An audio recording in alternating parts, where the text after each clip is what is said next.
Eu sendo morador aqui da região do Grande Porto, é notório e diria que é incontestável Uhum.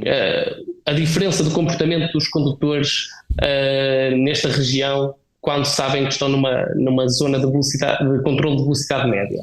Fala-se, por exemplo, na A3, na autoestrada que liga ao Porto de Lisboa, ou ao Porto, a Braga, peço desculpa, em que o comportamento é manifestamente diferente. E eu diria que esses são mais aptos a dissuadir de facto os condutores, porque, regra geral, a velocidade é medida do ponto A ao ponto B, portanto há um trecho de percurso em que é analisada a velocidade do veículo, e por isso o veículo não tem que momentaneamente reduzir a velocidade.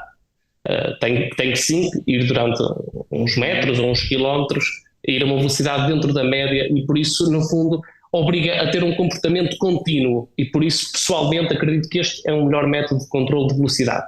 Por outro lado, a experiência, também até como condutor, mostra-me que os de velocidade instantânea podem nem sempre ser a melhor arma para dissuadir, precisamente porque também na região do Grande Porto há alguns que estão colocados à vista de todos, aliás, eles estão sinalizados, Uhum. como a própria legislação obriga, e é notório que às vezes em cima do radar ou muito próximo do radar os condutores abrandam, às vezes até criando perigo por causa desse abrandar de forma mais brusca, e depois uns metros voltam à velocidade excessiva, e por isso, quanto a esta questão, a minha opinião, sobretudo pessoal, é que os radares de velocidade média serão uma melhor solução. Por outro lado, pegando na segunda parte da sua questão, naturalmente que, como qualquer contraordenação ao Código da Estrada e qualquer contraordenação em geral, mas nomeadamente estas aqui da excesso de velocidade, a lei, desde logo o Código da Estrada prevê que o condutor possa apresentar defesa, portanto, possa desde logo aferir da legalidade do procedimento, possa logo aferir desde logo se é o veículo dele ou se não é, porque apesar de parecer disparatado, não são raras as vezes em que no mesmo fotograma, na mesma fotografia aparecem dois veículos, Uhum. percebem? E então o condutor até pode saber, ok, sou eu que efetivamente eu ia em excesso de velocidade, mas até pode nem saber. Imagine-se que o limite é 120 e o condutor teria a noção que ia dentro dos limites, mas na verdade é a 125, 126, se bem que há sempre uma margem de erro, mas pronto, imagine-se que ia pouco acima do limite e de facto que ia outro veículo ao lado.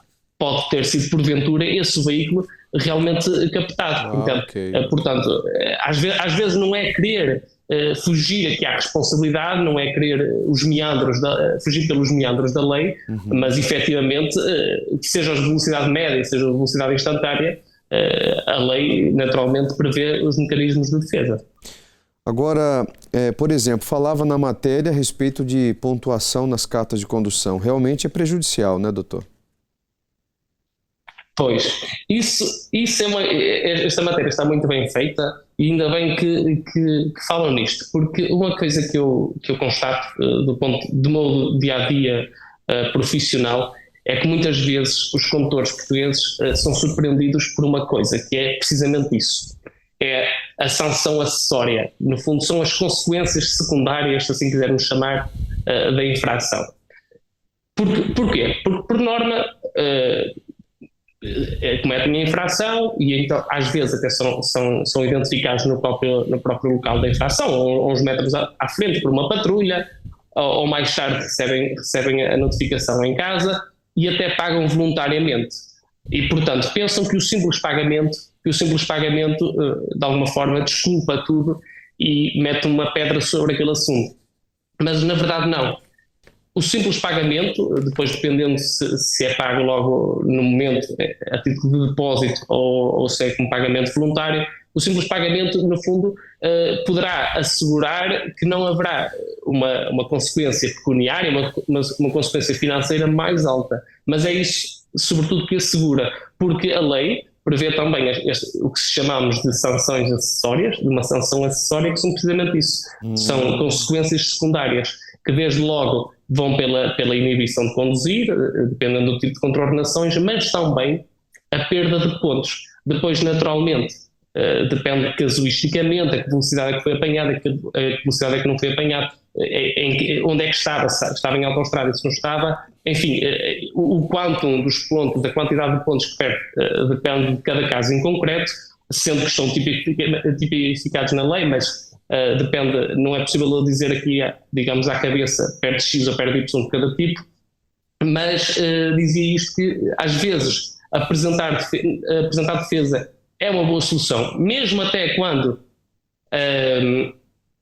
financeiramente eventualmente os honorários do advogado, e eu sou suspeito por dizer isto, eu sei, mas até quando os honorários do advogado possam ser mais caros que a coima, pode ser compensador apresentar defesa precisamente para evitar que as sanções acessórias sejam tão graves como podem vir a ser, sim, ou até a perda de pontos possa ocorrer. E depois, naturalmente, se vai aferir a legalidade de todo o procedimento.